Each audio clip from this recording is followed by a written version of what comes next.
This morning, freight forwarders and clearing agents at the Tema Port are still expressing displeasure over slow system transactions at the port this morning. There was a fresh demonstration, and our Tema correspondent Bella Gidiglo joins me on the phone line. Bella, if you can hear me now, what can you tell us about this demonstration this morning?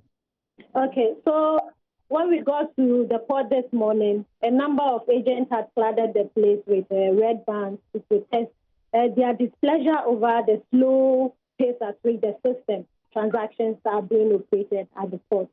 Few minutes before 9:30 a.m., some custom officers took the bands off the positions that they were placed.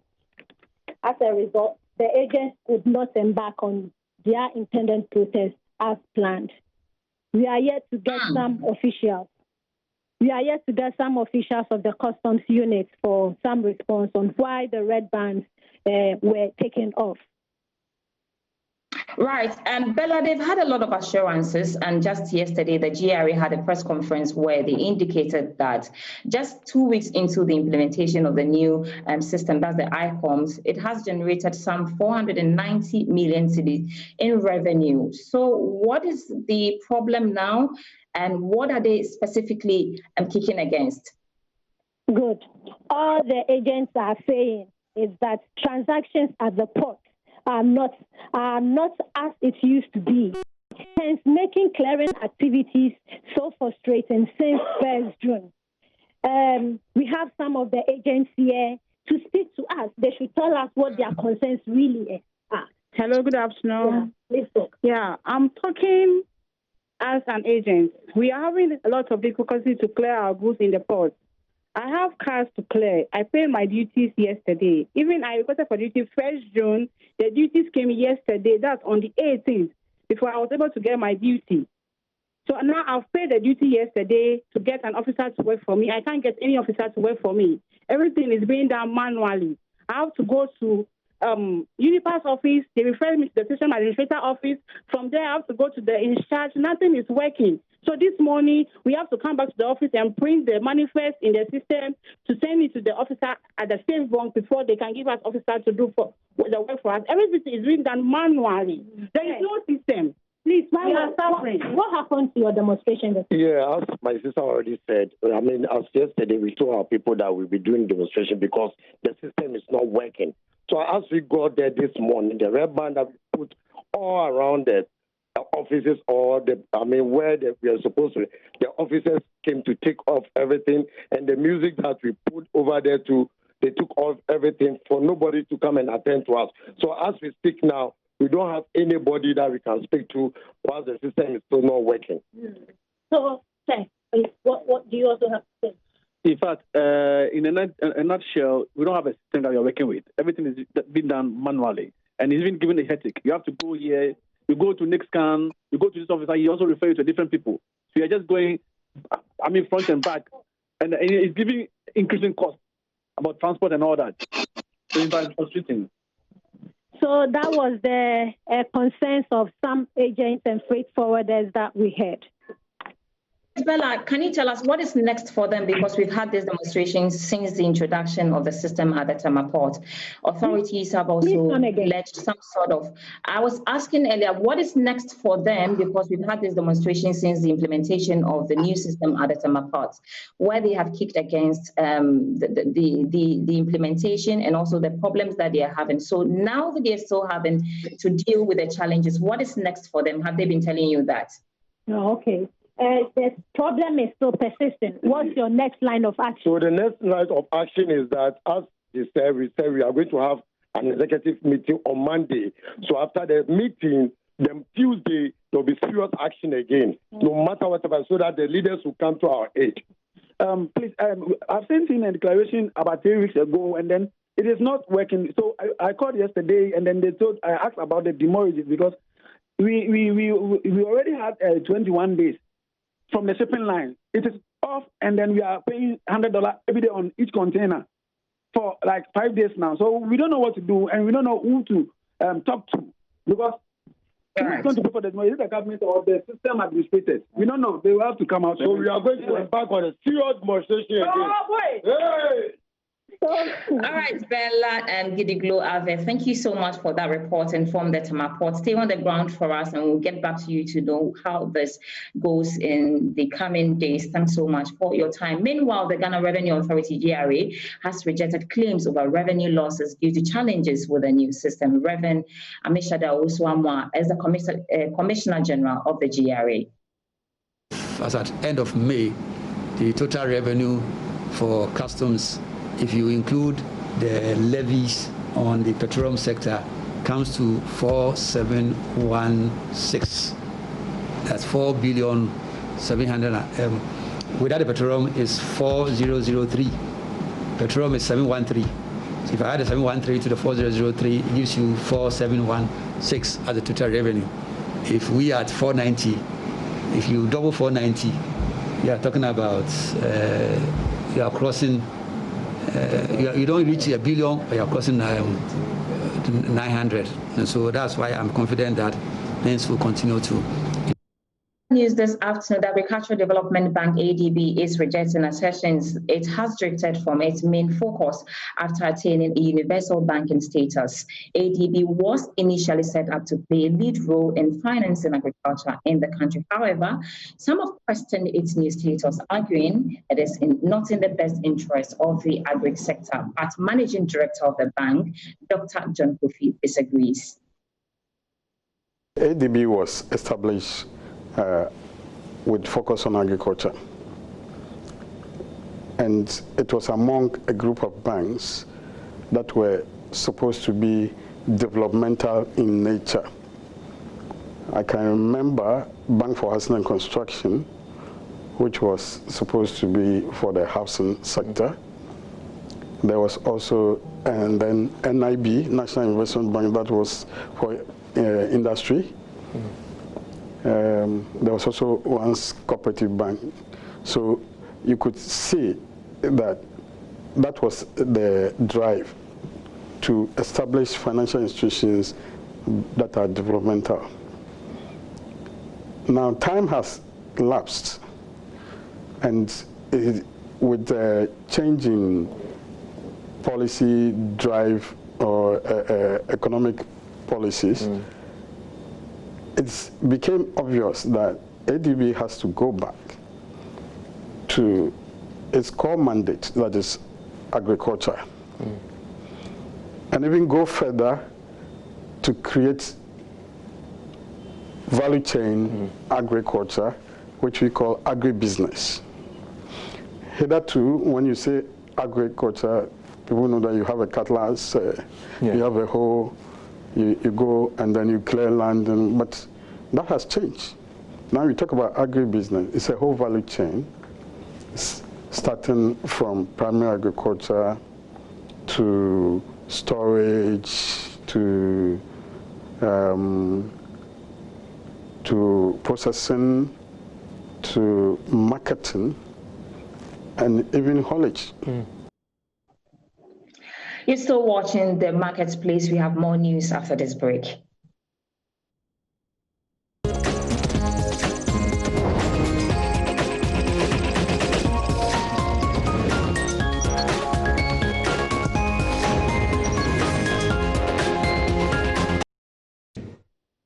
You're welcome back to the Marketplace. My name is Sandra Esinamakonamakorin from home. The Ghana Export Promotion Authority, GEPA, has enrolled 20 young adults in Youth in Agriculture program aimed at achieving the $25 billion target in the export of some 6 cash crops under the National Export Development Strategy by 2029. Speaking at the launch, CEO of GEPA, Dr. Aboagye-Wiafe, explained participants will understudy selected nuclear farmers for 6 months, after which they can begin commercial farming.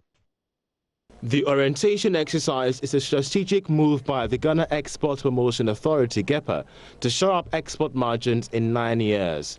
Chief Executive Officer of GEPA, Dr. Aboagye-Wiafe, explained participants will be provided land banks and needed support once they complete the training program. The Youth in Export program is being implemented by Ghana Export Promotion Authority in collaboration with the Youth Employment Agency and seeks to attract Ghanaian youth into exports. Today, we are launching the first in the series, which is Youth in Farming and Export of Agricultural Products. We believe this is a timely intervention as the agriculture sector provides the youth with great employment opportunities and a sustainable livelihood while offering them the platform to contribute to the supply base of Ghana's agricultural produce to increase export earnings and ultimately enhance economic growth. Oil business engaged some participants who find the initiative as a lasting solution to their being unemployed. I've been in the house for the past 4 years in search of jobs from one area to the other. But here comes the opportunity from Youth in Export program. And I think once I've been enrolled on this program, I'm going to learn a lot about pineapple through our orientation and internship with our nuclear farmers. I'm Abigail Ansa, and for me, I proposed the pineapple project because I made a trip with my brother one day to somewhere in Sawam. Yeah, he lives there. We went there and he showed me someone's farm, pineapple farm. I was just so amazed. And even though I have the passion of going into farming, I think that scene just drove up a certain passion in me, and I told myself I want to really do this. We've been there several times on a number of occasions trying to get a land and all that, but we saw this advert and I just applied, and I'm glad that I've gone through, because for me it's a big one for me. It's a good thing. That's how come my mom was able to finance education and all that. So I believe it's about time the youth we take farming as a business. So I just had the opportunity, and then I'm glad to KIPA and then YE for helping me go through this. I am hopeful and I'm looking forward to learning more from our nuclear farmers. A total of 20 out of 67 applicants were selected for the orientation program. This kickstarts an aggressive step by GEPA to meet the $25 billion export strategy under the National Export Development Strategy. Now, Reverend Father Dr. Paul Aguza, a doctor of mathematics, finance, and former lecturer, says Ghana's COVID-19 cases will be devastating in the coming weeks. According to him, based on a compartmental module with 4 quadrant analysis, there will be a spike in COVID-19 related death to June 24 before it begins to stabilize by June 7th. He has more to tell us, and then we will be going to him shortly on the phone lines about this module to see what exactly this means. Thanks so much for your time this afternoon, sir. Yeah, you're welcome. All right, Doctor, this is a bit technical. You are estimating that the CD to dollar rate will also remain stable due to less foreign exchange activities in terms of imports. What is this compartmental module all about? Can you explain to us? Pardon me, I couldn't get you clearly.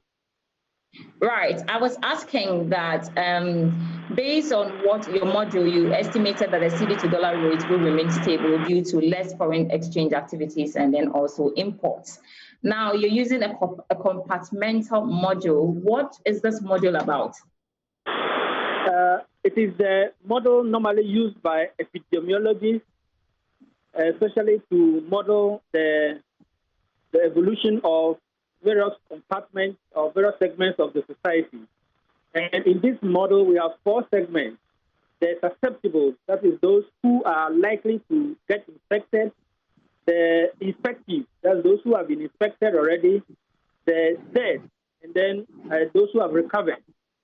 Now, from my model, which is the deterministic model and has some weaknesses in a way, I projected that the peak should be around July the 3rd, and that the death will also peak from June 24th up to July the 8th, and after that, everything else should be normal, should be linear, and that there will be no more up and down movement or rate of growth anymore. So this compartmental module, what signals did you pick on the ground to suggest that we'll be having this death rate slowing down by June 7, as you predicted. I just want to understand how you arrived. Yes, the epidemiologists have developed this model, and so for each situation, each country has the ability to locate it, to describe its situation. Now, I have just used the data that has been provided by Ghana Health Service from Ghana, the various rates of growth for the infectious and all that, and that's what has put into the model to do this. So, in my estimation, it is a good model because it follows what epidemiologists have always recommended.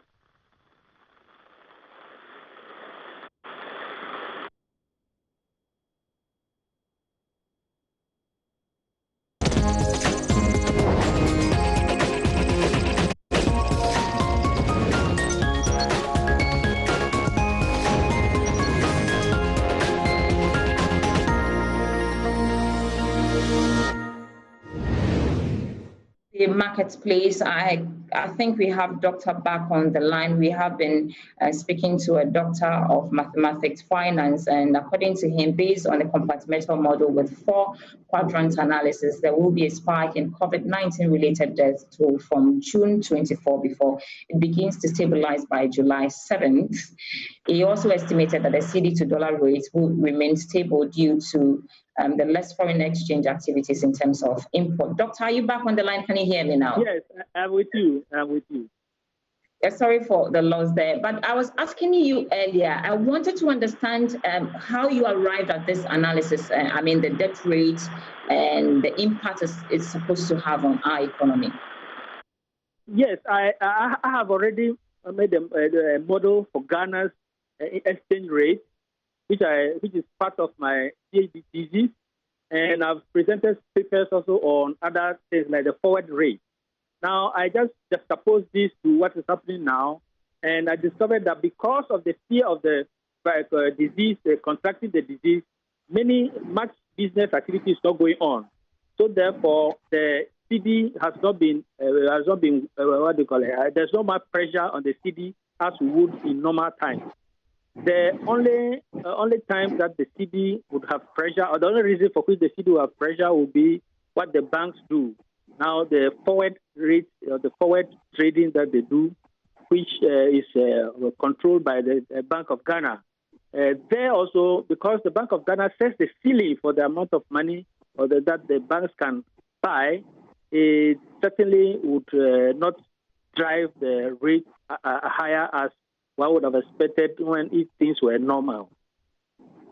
And right. So we've been talking about, right, Doctor, we've been talking about long-term plans for the country so that we don't have to feel the impact of the coronavirus on the economy. For how long do you think that the CD can hold for it to start rising against major trading currencies? Yeah, it's likely that as soon as the COVID stabilizes and business activity becomes brief, especially when the borders are open and our people can now travel to China and the other countries to do trading, then certainly there will be pressure on the CD. And so we have the borders open now. But you also agree with me that we have cargoes coming in, and so there's some sort of trading also ongoing because goods are still coming into the country. It's just human traffic that borders are closed to. So why would the CD not react to these? Because we're still buying from elsewhere. Because the volume of trading has not been so brief, has not been as high as in normal times. And besides, the rest of the international community is not trading as briskly as they would if things were in normal times. So the COVID has actually allowed every other economy to remain stagnant as it is, and so it affects also our economy. All right, Reverend Father Dr. Paul Agboza is a doctor of mathematics, finance, and he's been speaking to us about the COVID-19 related cases and the impact that it is going to have on our city's performance. And that's how we wrap up today on the marketplace. We're sorry for the technical problems we encountered. Well, I have been doing this from home. My name is Sandra S. and you can log on to myjoyonline.com/business for more business news updates. I'm back at 5 p.m. with Business Live. Thanks so much for watching.